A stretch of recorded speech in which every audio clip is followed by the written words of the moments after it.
Hello students, welcome to Charty Group of Education and we are studying Mathematics paper 1, that is Algebra.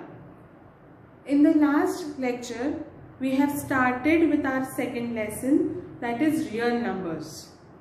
कल हमने real numbers के बारे में study किया है, लेकिन मैं आपको याद दिला दूं कि कहीं आप अपना लेसन नंबर 1 भूल तो नहीं रहे हैं, उसको प्रैक्टिस करते रहेंगे, उसको रिवाइज करते रहेंगे और अगर आपको कुछ डाउट है तो आप पूछ सकते हैं. ओके, सो यस, जब हमने रियल नंबर स्टार्ट किया तो कल हमने बेसिक डिस्कशन किया था about set of all the numbers like real numbers, whole numbers, natural numbers, rational numbers and all.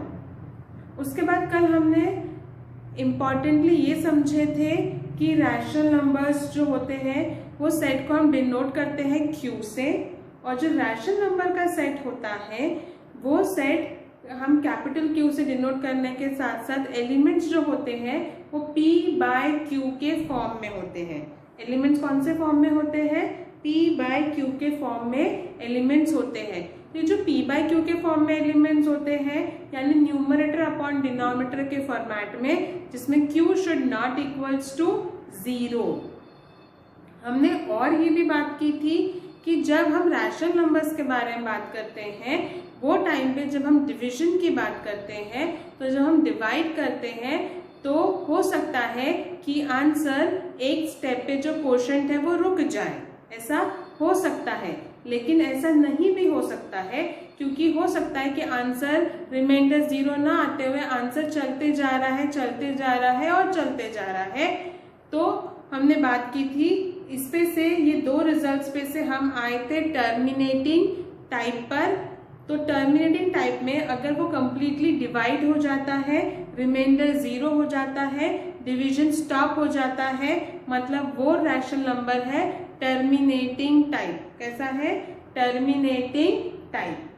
ऐसा रैशनल नंबर जो डिवाइड होते जा रहा है, रिमाइंडर 0 नहीं हो रहा है, मतलब कंप्लीटली डिवाइड नहीं हो रहा है, रिमाइंडर 0 नहीं आ रहा है और क्वोशंट चलते जा रहा है, तो वो होता है non terminating type. Non terminating type में एक और पैटर्न देखने में आया है कि कभी कभार जब आप डिवाइड करते हो तो वो जो पैटर्न है कुछ इंटरवल के बाद अपना पैटर्न को रिपीट करना शुरू करता है, जैसे कि 315 315 315 या 236 236 23 23 23 33 33. इस तरीके के अगर वो अपने आप को रिपीट करता है तो it is non terminating recurring type. कौन सा टाइप है? नॉन टर्मिनेटिंग और रिपीट हो रहा है इसलिए रिकरिंग टाइप. ये हमने देखा था. और हमने एक और चीज यहाँ पे ये बात की ध्यान में रखनी थी कि सपोज अगर एक नंबर रिपीट हो रहा है तो जो नंबर रिपीट हो रहा है उसको डॉट दे दिया, इसका मतलब वो पर्टिकुलर नंबर चलते जा रहा है. 2 3 या मतलब एक से ज्यादा हो रहे तो हम बार बनाते हैं और उससे डिनोट करते हैं. तो now let's discuss few problems and then will start with another question. So another question is again what we are supposed to do in that question is, so you can check in the question wherein you can see to find to write the following rational number into terminating and non-terminating recurring time. So in this case when we are supposed to write the following rational number into terminating and non-terminating recurring type, we need to check by dividing it properly. So let's check. इसको solve करने के लिए सबसे पहले मैं आपको division बता दूं कि कैसे डिवाइड करेंगे. 7 को 23 से डिवाइड करना है, तो हम जब सॉल्यूशन लिखेंगे तो हम चेक करेंगे कि डिवीजन के बाद डायरेक्ट डिवाइड थोड़ा सा मुश्किल हो ही जाता है, तो बेटर है कि हम स्टेप बाय स्टेप डिवीजन करें. चलिए डिवाइड कर रही हूँ 7 से 23 को. 7 3 जा 21, ठीक है. तो 7 3 जा 21, कितना बच गया? 2, ठीक है. तो पॉइंट 7 से अभी यहाँ पे आ जाएगा 20, तो 7 2 ज़ा 14, 7 2 ज़ा 14, कितना बचा 6, 60, तो कितना हो जाएगा 7 7 ज़ा 49, 7 8 ज़ा 56, ठीक है। 56 होने के बाद यहाँ बचेगा 4 40, 7 5 ज़ा 35, 5 0, 7 7 ज़ा 49, 1, ठीक है,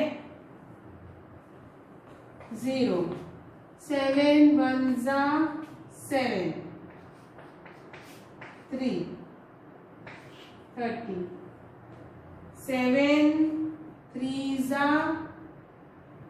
21 and 7 4 ज़ा 28, 2. So now you can check, हम डिवाइड कर रहे हैं। आई होप आपको डिविजन समझ में आ रही है।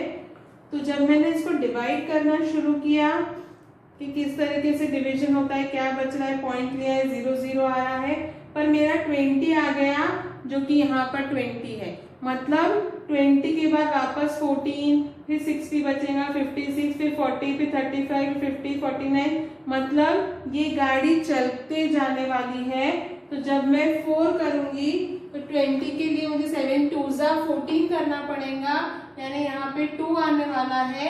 तो ये 2 के बाद ये गाड़ी फिर से रिपीट होने वाली है, इसीलिए मैं यहाँ पे लिखूंगी 3.285714। और गाड़ी कहाँ से रिपीट हो रही है, 2 से, क्योंकि मेरे को क्या लेना पड़ेगा, 7 2 ज़ा 14। गाड़ी 2 से रिपीट हो रही है, इसलिए यहाँ पे पूरा बन जाएगा बार। क्या बन जाएगा, बार। आप चाहे तो कैलकुलेशन एक साइड पे शो कर सकते हैं। जिस तरीके से मैंने डिवाइड किया बेटा, उसी तरीके से डिवीजन करना है। और आपको बोला था कि आप इसको बताइए rational number, terminating and non terminating type में लिखिए।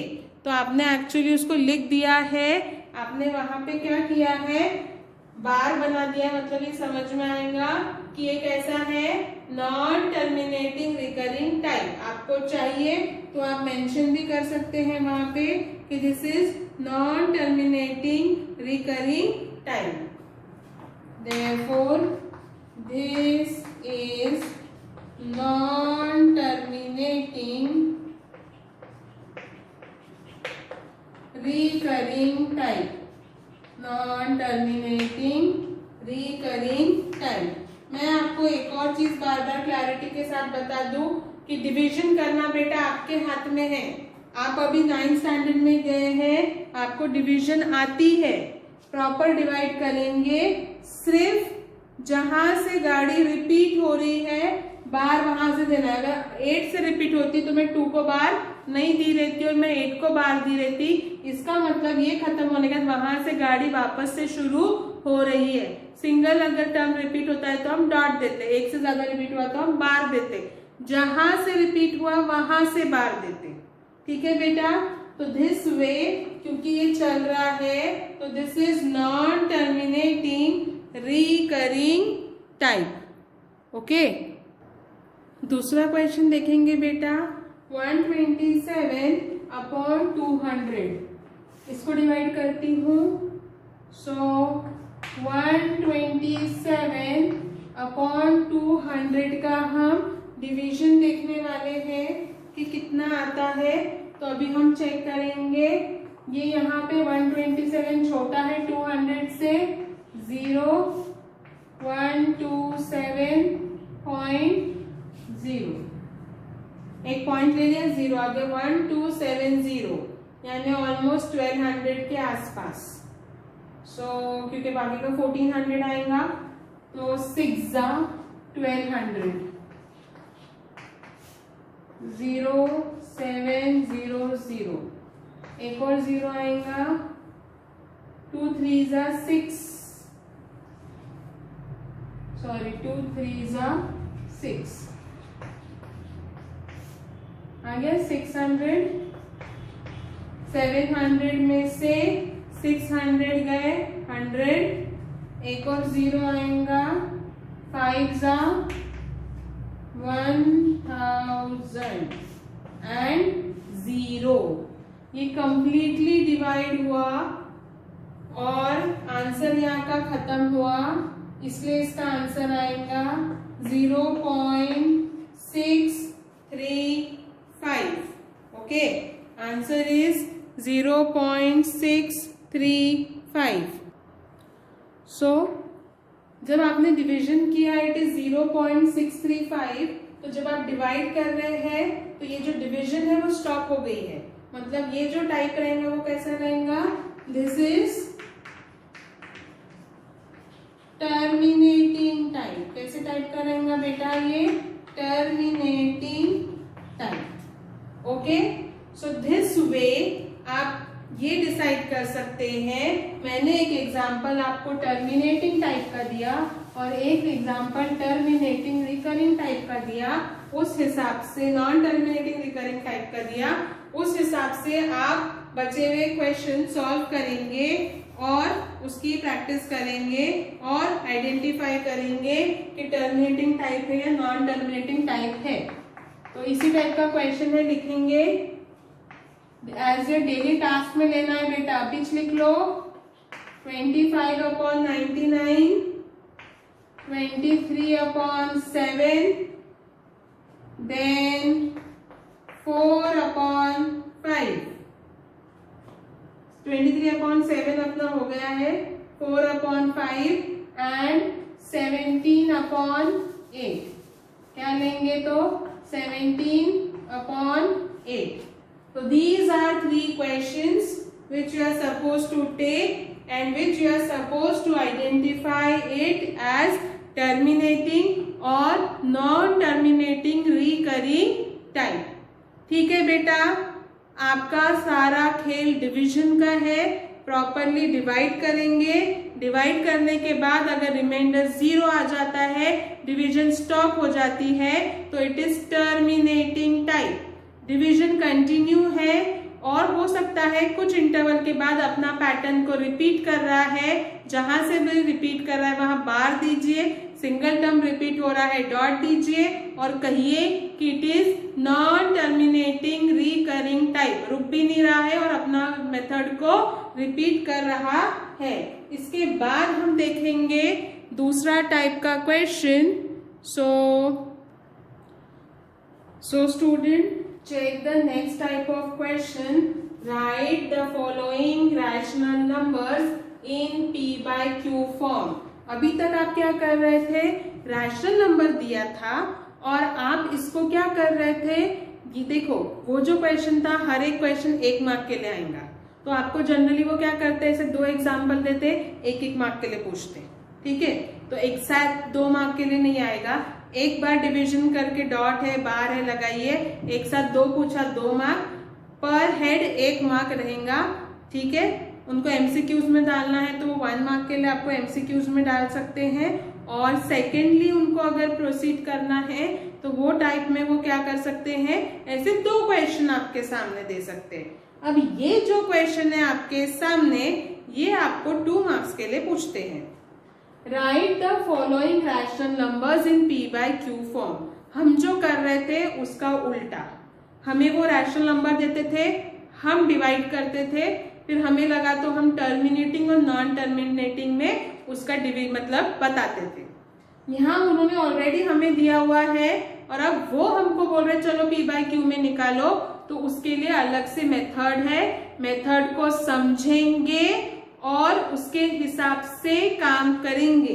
ध्यान दीजिए, सॉल्यूशन में बेटा ये है 0.6 बार हमको जो दिया है, उसको सबसे पहले आप क्या करना, जो भी आपके सामने दिया है, जो भी जिसका भी आपको निकालना है, जो भी आपके सामने दिया है, पहले आप उसको नाम दे दीजिए x। Let x equals to 0.6 dot. जो भी दिया है उसको नाम दे दीजिए x और इसका मतलब 0.66666 गाड़ी चल रही है, उसको नाम हमने दिया दिस वे। ठीक है बेटा, इस तरीके से। सो नाउ ये 0.6 का बार है। आप ना एक चीज याद रखना, यूनिट 10 से देखना, एक नंबर के बाद पॉइंट है तो 10x निकालना, दो नंबर के बाद पॉइंट है तो 100 से मल्टीप्लाई करना यानी 100x, तीन नंबर के बाद पॉइंट है या देखो पॉइंट एक नंबर के बाद पॉइंट है, पॉइंट के बाद दो नंबर है 100 से मल्टीप्लाई, पॉइंट के बाद तीन नंबर है 1000 से मल्टीप्लाई, पॉइंट के बाद चार नंबर है फिर 10,000 से मल्टीप्लाई। तो मेरे पास पॉइंट के बाद कितना नंबर है, कितना नंबर है एक, तो मैंने कैसे मल्टीप्लाई किया 10 से, कैसे मल्टीप्लाई किया 10 से। जब मैंने 10 से मल्टीप्लाई किया तो ये क्या होगा, देखो अगर ये नहीं समझता तो रुक जाते, ये देखो 10 से मल्टीप्लाई किया ना तो पॉइंट एक से शिफ्ट होगा तो 6.6666 गाड़ी चल रही, कैसी गाड़ी चल रही 6.6666 गाड़ी चल रही, तो ये होगा 6.6 का डॉट। बेटा 2 मार्क का प्रॉब्लम है, समझ में आ रहा है कि मैं क्या बोल रही हूँ। जो भी प्रॉब्लम है और p/q में निकालना है उसको नाम दे दीजिए x। जैसे आपने x नाम दिया, आपने लिख दिया डॉट है मतलब 6666 रिपीट हो रहा है, पॉइंट के बाद एक नंबर है इसलिए 10 से मल्टीप्लाई किया 10x, तो ये आएगा 6.6.66666।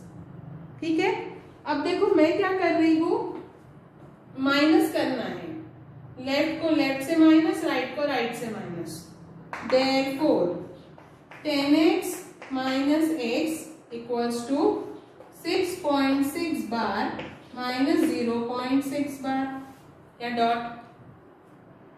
ठीक है, 10x minus x 9x equals to, जब हम माइनस करेंगे तो ये 6 पॉइंट और 6 पॉइंट कट जाएगा, यानी अगर आपको दिखाना है तो मैं ऐसे दिखा दूं 6.6 डॉट माइनस 0.6 डॉट, उस डॉट डॉट यानी 6 है, माइनस करने जा रहे तो सारा 0 हो जाएगा और 6 में से 0 गए 6, तो यहाँ पे कितना बचेगा बेटा 6, तो x हो जाएगा 6/9 यानी x हो जाएगा 3 2 जा 6 3 3 जा 9।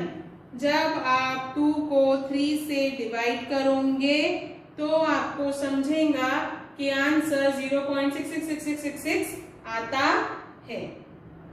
ठीक है, इसका मतलब x की वैल्यू हो गई 2/3, x आपका क्या था बेटा 0.6 का डॉट, x क्या था आपका 0.6 का डॉट, तो देयरफॉर 0.6 डॉट इक्वल्स टू 2/3। क्या हो गया 0.6 डॉट, या तो आपको यहाँ दिखाई नहीं दे रहा होगा तो मैं बाजू में ही लिखती हूँ, x की वैल्यू क्या है 0.6 डॉट है बेटा x की वैल्यू, तो x की वैल्यू डाल दी 2/3। ये हो गया आपका फाइनल आंसर। समझ में आया बेटा आपको, स्टेप क्लियर है, इजी। आपको स्टेटमेंट को p/q के फॉर्म में लिखना था, स्टेप बाय स्टेप मैंने आपको समझाया कि जो भी दिया है उसको x इक्वल्स टू लिखिए, उसके बाद पॉइंट के बाद एक नंबर है तो 10 से मल्टीप्लाई, दो नंबर है तो 100 से, तीन नंबर है 1000 से मल्टीप्लाई करने के बाद बड़े में से छोटे को माइनस, सिंप्लीफिकेशन, आंसर। ठीक है बेटा, पहला क्वेश्चन की क्लैरिटी आई आप लोगों को, समझ में आया, good. Now check the second question 15.89 का बार। तो सॉल्यूशन में सबसे पहले क्या लिखना, जो हमारे सामने है उसको x नाम दे देंगे, जो भी हमारे सामने है बेटा उसको x नाम दे देना, बिल्कुल टेंशन नहीं लेना, 0 रहा 0 पॉइंट समथिंग रहा, कितना होगा कैलकुलेशन पे हो सकता है अभी यहाँ 2 टर्म है, कभी सिंगल टर्म हो सकती है। हमको हमारी स्टेप पे फोकस करना है। मल्टीप्लीकेशन के बाद क्या आंसर आएगा वो लिखना है, माइनस कर रहे हैं क्या आंसर आए, बिंदास लिखे, कोई टेंशन की बात नहीं। 15.8989 गाड़ी चलती चलो, जो चल रहा है वो उसके हिसाब से लिखना। 15.89 का बार है, मतलब 15.89898989 आते रहेगा। पॉइंट के बाद 2 नंबर है, इसलिए 1 के बाद 2 जीरो दे दूंगी, 2 जीरो यानी 100x। जब मैं 100x दूंगी ना, वो टाइम पे क्या होगा, ये जो नंबर है वो 2 इधर शिफ्ट हो जाएगा, मतलब 1589.89 का बार। एक नंबर है तो एक नंबर से शिफ्ट होगा, 2 नंबर है 2 नंबर से शिफ्ट होगा, 3 नंबर है 3 नंबर से शिफ्ट होगा। ठीक है, क्यों? क्योंकि जब आप 100 से मल्टीप्लाई कर रहे हैं तो आएगा 1589.8989। ये गाड़ी 8989 की चलती रहेंगी, पर 100 से मल्टीप्लाई करने के बाद 2 घर लेफ्ट में शिफ्ट हो गए। समझ में आया? इसीलिए ये भी 2 घर लेफ्ट में शिफ्ट हो गए। 100x। अब हमारी मेथड इजी, लेफ्ट को लेफ्ट से माइनस, राइट को राइट से minus. Therefore 100x minus x equals to 1589.89 का बार माइनस 15.89 का बार। सो जब आप माइनस कर रहे हैं तो 100 माइनस x 99x, 1589.89 का बार माइनस, पॉइंट के नीचे पॉइंट आना चाहिए, ये तो आपको माइनस का रूल पता है ना बेटा, पॉइंट के नीचे पॉइंट, पॉइंट के नीचे पॉइंट, पॉइंट का उधर इधर इधर इधर, 89 बार 15, ये हो गया 0, ये हो गया 0।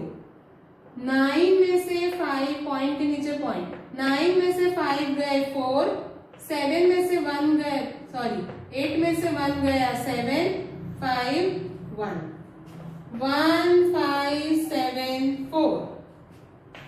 ये मल्टीप्लीकेशन है, उस साइड गया तो डिवाइड, उस साइड गया तो डिवाइड। ठीक है, तो x की वैल्यू कितनी, 15.89 का बार इक्वल्स टू 1574 अपॉन 9। कितना इजी है बेटा 2 मार्क्स के लिए, देखो हो गया, समझ में आया? स्टेप बाय स्टेप क्लैरिटी आ रही है बेटा, गुड। अब मैं 3 डिजिट का आपके सामने रखूंगी और फिर 2 क्वेश्चन आपको डेली टास्क में दूंगी और आज का क्लास हम वाइंड करेंगे। आई होप आपको क्लैरिटी आएंगी और आपको समझ में आएगा कि हम किस तरीके से काम कर रहे हैं, और आपको क्लैरिटी में से आप प्रैक्टिस भी कर पाएंगे क्लैरिटी लेके, और अपने आप काम भी कर पाएंगे। ओके, हाँ। सो यहाँ पे अब आपके सामने है सॉल्यूशन। सबसे पहले आपके सामने जो है उसको आप नाम दे दीजिए x। So 2.514 and so on. 514 514 514 repeat होगा। पॉइंट के बाद कितने नंबर है, 1 2 3, तो मैं 1 के बाद कितने नंबर लगाऊंगी, 1 2 3, 1 के बाद कितने 0 लगाऊंगी, 3। क्यों? क्योंकि पॉइंट के बाद 3 डिजिट्स है और उस पे बार है, इसमें 1 के बाद 3 0 लगाऊंगी, तो मुझे मिलेगा 1000x। फिर तो आप बोलेंगे मैम का क्या है, कब मर्जी आ रही 10 से मल्टीप्लाई कर रहे, जब मर्जी आ रही 100 से कर रहे, जब मर्जी आ रही 1000 से कर रहे। So I am giving you the reason why exactly I am doing like this. Are you getting it? So now मैंने आपको क्या कहा था, हम जितने टर्म से मल्टीप्लाई कर रहे उतने टर्म को आप बाजू में शिफ्ट कर दो। तो 2 तो है, 15 डिजिट बाजू में शिफ्ट होगा, तो कितना 2514, 3 डिजिट शिफ्ट हो गया 0.514 का बार, क्योंकि भैया 514 तो कितने हमको नहीं मालूम, 3 शिफ्ट होने के बाद गाड़ी तो चलने ही वाली है। यहाँ जगह से नीचे लिख रही हूँ 2514.514, 514 एंड सो गाड़ी तो चलती ही रहेगी। अब हमारी मेथड क्या है बेटा? हमारी मेथड के हिसाब से हम क्या करने वाले हैं, लेफ्ट में से लेफ्ट को माइनस, राइट में से राइट को minus. So therefore 1000x minus x equals to 2514.514 bar minus 2.514 का बार। 1000 में से 1 गए 999x और 2514.514 का बार, पॉइंट के नीचे पॉइंट, 514 का बार एंड 2 माइनस ये 0, 4 में से 2 गए 2, 1 5 2, 2512, ठीक है। और ये मल्टीप्लिकेशन में है तो आ जाएगा डिवीजन में, 999 आ जाएगा डिवाइड में बेटा। सो अपॉन 999 x की वैल्यू है, देयरफॉर 2.514 का बार इक्वल्स टू 2512 अपॉन 999। ठीक है बेटा, समझ में आया? गुड। अभी मैंने पहले क्वेश्चन का डेली टास्क आपको तभी दे दी थी और ये वाले क्वेश्चन का डेली टास्क अभी बाजू में लिख रही हूँ, आप लिख के रखिए। मैंने 1 पॉइंट का, 2 पॉइंट का, 3 पॉइंट का क्वेश्चन आपके सामने दी हूँ। 2 क्वेश्चन 3 क्वेश्चन अभी जो भी रहेंगे आपका, आप उसको रिवाइज करेंगे। तो क्वेश्चन लेना है आपको डेली टास्क के लिए 0.37 का बार एंड सेकेंड क्वेश्चन आपको लेना है 3.17 का बार। पहले के 3 question as a daily task एंड अभी के 2 question as a daily task लेना है और सेम मेथड से प्रोसीड करना है। स्टेप बाय स्टेप करेंगे तो दिक्कत नहीं आएंगी, जो बेसिक दिया है उसको ध्यान में रखेंगे। तो आज की क्लास में हमने सीखा किस तरीके से हम terminating, non terminating recurring type के बारे में रैशनल नंबर्स निकालते हैं, और दूसरा हमारे सामने रैशनल नंबर्स थे उसको p/q के फॉर्म में हम कैसे लेके जाते हैं उसका मेथड हमने आज चेक किया। नाउ नेक्स्ट क्लास में हम रैशनल नंबर्स को नंबर लाइन पे किस तरीके से रिप्रेजेंट करेंगे वो चेक करेंगे। टिल देन आप ये प्रैक्टिस करेंगे। Stay safe and for any queries you can get back to us. Thank you so much.